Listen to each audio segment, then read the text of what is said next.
Okay, hi, my name is Jose Aliaga. I'm Matt Marco, and welcome back to the Aliaga Marco Show.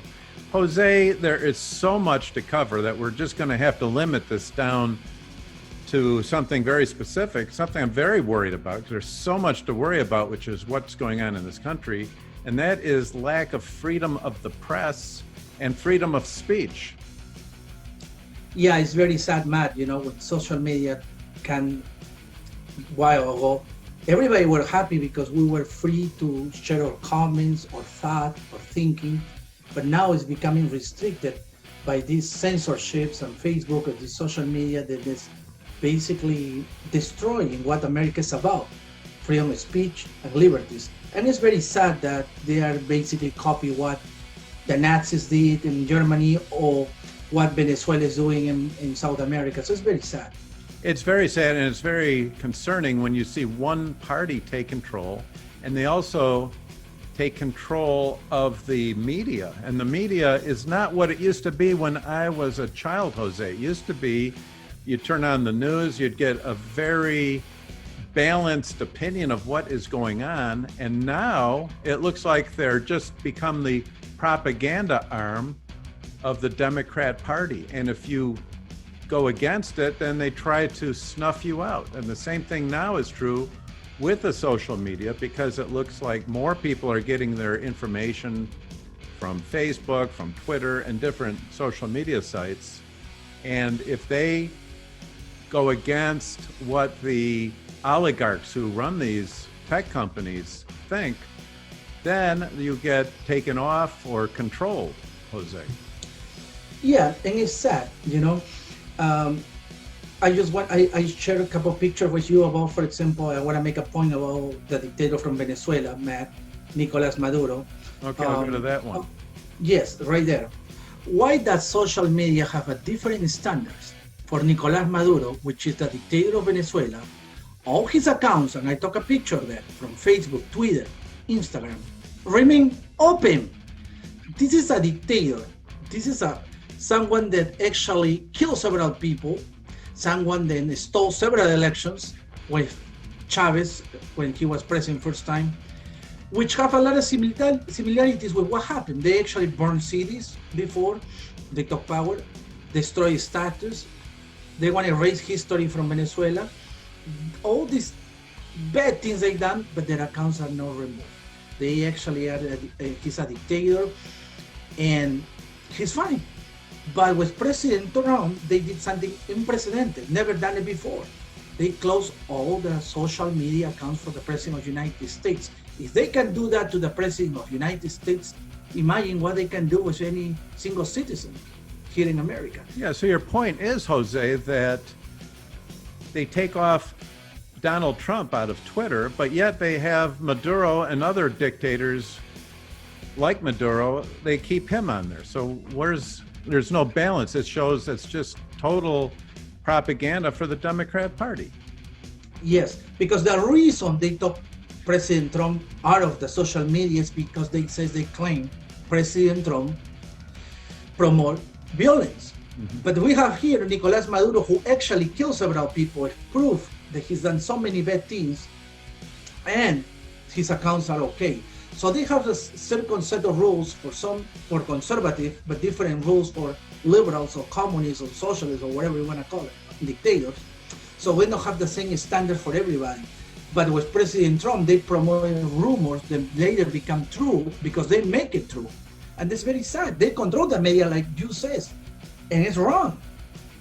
Exactly, Jose. And it's all based on a false narrative, because they're talking about this riot that took place in Washington, D.C.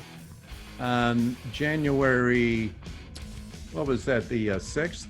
And it was proven that this was all planned in advance. Even CNN said it was planned and the FBI was warned that there was something going on days in advance. But yet, the narrative from big media is that it was all encouraged by a speech that day from Trump. So if it was planned in advance, that proves that that's not true, Jose. It never was a speech, never was nothing recorded or any tweet with actually President Trump is calling for violence. for violence or for promote these things that they says that he did. So they just create some rumors and making it true. There has been done it several times during the campaign trail last year, making rumors become true and make people believe that that's true when it's not. And when conservatives try to put some comments, facts, videos, or anything about what happened, it gets erased by the censorship. And, I mean, it's a... Jose, I don't mean to interrupt, but I'd like to also show, this is a interview that was done on the late night show with Stephen Colbert. And this is with Kamala Harris done. And she was talking about when all the riots were going on this summer. This was what she had to say. That's right. That's right. They're not going to stop. They're not going to stop. And this is a movement, I'm telling you. They're not going to stop. And everyone beware. Because they're not going to stop. They're not going to stop before Election Day in November, and they're not going to stop after Election Day. And that should be, everyone should take note of that on both levels. That they're not going to let up, and they should not.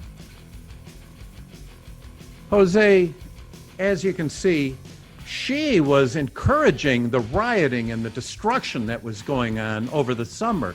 You had 24 people that were killed. You had all sorts of property that was burned, businesses ruined. And Kamala Harris was encouraging that kind of activity. And I think that she should be held accountable to that, Jose. Of course. She's an elected official and she should be accountable for what she's saying. And we have a video as a proof that she was promoting that riot. But yet they have impeachment hearings for President Trump, which they impeach him in one day, in 7 hours, a full impeachment without any investigation, without any proof, without any due process where he got a chance at all to defend himself. This was all done in one day, Jose, which reminds me a lot of the type of a court, kangaroo court that Maduro would have, or Hitler would have had, or a lot of these type of dictators. And this is what we're going to, and then the press is complicit in all that because they're encouraging that and then clamping down on speech from people that are trying to speak out against this. So we're in a very scary time in the United States, Jose. I 100% agree with you. Or this anti-constitutional. Our first constitutional right is freedom of speech. Exactly. They are taking away that, and this anti-constitutional, and that's very wrong, because this is the country of freedom of speech and the land of opportunity, and they're taking all of that away from us, and that's wrong. And you're right. We're living in scary times, and some people up there is not realizing, and I'm glad that you are taking your time right now, Matt, to bring awareness about this, because it's not normal. This is what happened in countries like Cuba, Venezuela, where we have dictators, communists, and that's what America is becoming. And I have many friends. I have many friends, Jose, who came from behind the Iron Curtain. People who came from Romania while it was communist. People that are living here, they came here because this is the land of the free. They went through a lot of trouble to come to the United States to get away from that. And I've talked to them recently, and they're afraid that what we are doing is going right down that same slippery slope that Romania and the other Eastern European countries that got sucked into communism were going down. Now you're seeing big government takeover of everything, big taxes, big regulations, and control of the press and of elections. And that's what we're seeing, Jose, so we have very scary times. It is, Matt, and back to your point. You see, when we ask Congress for some good reformation about education, about economic growth, businesses, or something that beneficial the American people, it takes months, discussions and things like that. But when it's about impeach President Trump, just in a few hours, the House passed it. It's incredible. Exactly. Anyway, Jose, good talking with you as always, and we're going to have to talk again soon. There's so many different things at so many different levels that are so scary and related to this. Yes, Matt. And for the people that are watching, please don't forget to subscribe to our channel. And right there is the bell. And then you can visit us also on Facebook on the Aliaga Marco Show. Until later, Jose. Adios. Adios.